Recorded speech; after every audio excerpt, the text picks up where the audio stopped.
The River of Night Hair, a gentle tale inspired by true pictures. There was once a young woman who lived in a small house with a tin roof that hummed when the evening rain arrived. Her room was bright, with blue curtains printed with cheerful faces. On the wooden wardrobe she had taped baby photographs, smiling reminders that love is the first light that turns a house into a home. Her days were simple: work, laughter with neighbors, a late bowl of noodles, a good sweep of the floor. Yet she carried something extraordinary, a quiet miracle that grew from her head like a ribbon of midnight. Hair so long that, when she combed it, it poured past her waist and almost touched the earth. When she walked, it swayed like a slow river. When she stood still, it shone like polished black stone, catching the small lamps of the room and returning them as soft stars. People asked, "How do you keep it so straight?" She would smile and answer, "I listen to it." Because to her, hair had moods. On rainy days, it liked patience and gentle strokes. On sunny days, it enjoyed a little wind. She never burned it with heat or stained it with color. She washed it with cool water as if rinsing the roots of a tender plant. She wrapped it at night like a precious book. Years passed, and the river of night grew. It measured 29 inches from tie to tip, thick, silky, heavy with stories. When she lifted it with both hands, she felt the weight of time. Festivals and mournings, kindnesses and lessons, jokes that had made her hold her stomach and cry. One evening, while the geckos clicked their tiny castanets along the wall, she combed her hair and saw her reflection split in two. One side with hair falling like a curtain, the other side with a clear cheek and a quiet ear. In that mirrored half, she heard the voice of her grandmother, who had taught her to braid rice grass for festival crowns. "Grandchild," the old voice seemed to say, "beauty is not only the thing we keep. Sometimes it is what we give." The next day she visited the salon. The floor smelled of clean wood and warm iron, yet there was no heat on this day. Only scissors, ties, and the hush that happens when decisions become real. The stylist, a woman with kind eyes, measured the river of hair with a soft tape. "It's very healthy," she said, fingers pressing the thickness. "Virgin hair. Raw. Untouched. A single donor." She said it the way gardeners speak of soil that has never been tired out. The young woman nodded. Her plan had been growing for months, like a seed waiting for rain. She wanted to sell the hair and then divide the money like sunlight. A portion to her grandmother for medicine and new sandals.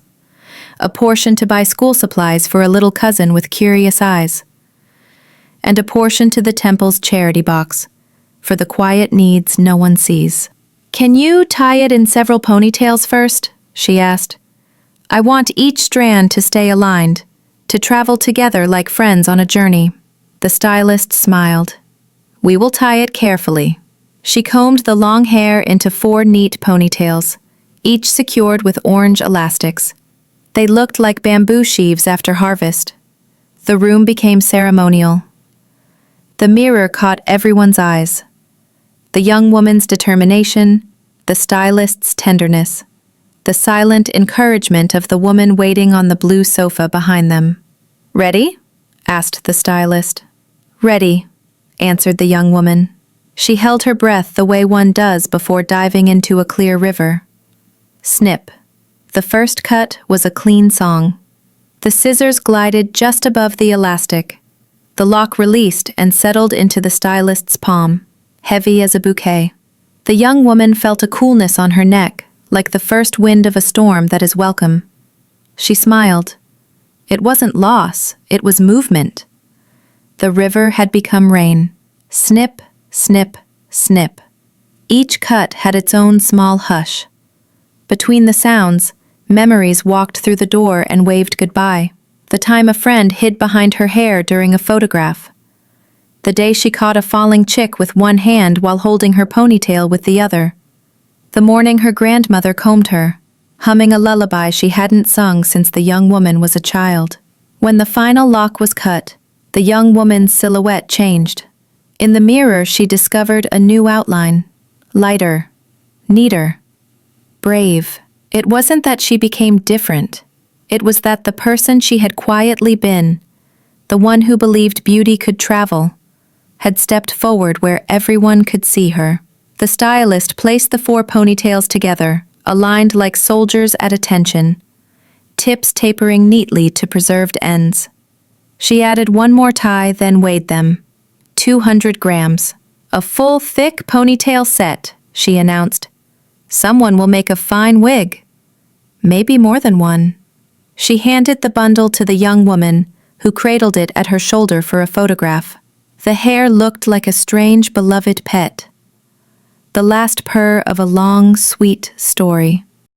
That night, back in her room with the cheerful blue curtains, she laid the ponytails on clean cloth. She wrote a small card to tuck into the package. Cut from a single donor. Natural black, 29 inches, 200 grams. No dye, no heat, no chemicals. May this bring confidence to someone who needs it, and blessings to the homes it touches. She posted the parcel with care. Then she swept the floor, made a pot of tea, and sat by the window. Without the weight of the long hair, her neck felt ready for the wind. She slept earlier than usual, and dreamed of a girl who had lost her hair to illness. In the dream, the girl was given a wig made from the river of night, and when she placed it on her head, she stood taller, like a tree remembering its spring. Days later, a message arrived. The ponytails had found their next life. The price was fair, more than she had expected. She divided the money as she had promised. Her grandmother laughed when the new sandals made little squeaks. The little cousin pressed a pencil to fresh paper, drawing a house with a garden full of stars. And at the temple, the donation box made a quiet wooden sound, like a door opening. The hair that once flowed down her back now traveled in the world, learned new streets, listened to new mirrors. She kept a tiny wisp of it in a glass locket by her bed, not as a reminder of what she lost, but of how giving can circle back like a river to the sea, and then return as rain. Sometimes, when she missed the old weight and the old rituals, she stood in the yard and let the evening wind comb through her shorter hair. The breeze carried the scent of rain and fried garlic from a neighbor's kitchen. Somewhere a child laughed. Somewhere a bell rang. She thought about all the paths hair can take, from head to hand, from hand to heart, from heart to another head across oceans. It is simply keratin, people say, a natural thread. But to her, it was a story string, tying strangers together in a braid of dignity. Months passed. Her hair grew as hair always does, quietly, insistently. She learned to braid it shorter. She learned that lightness has its own grace.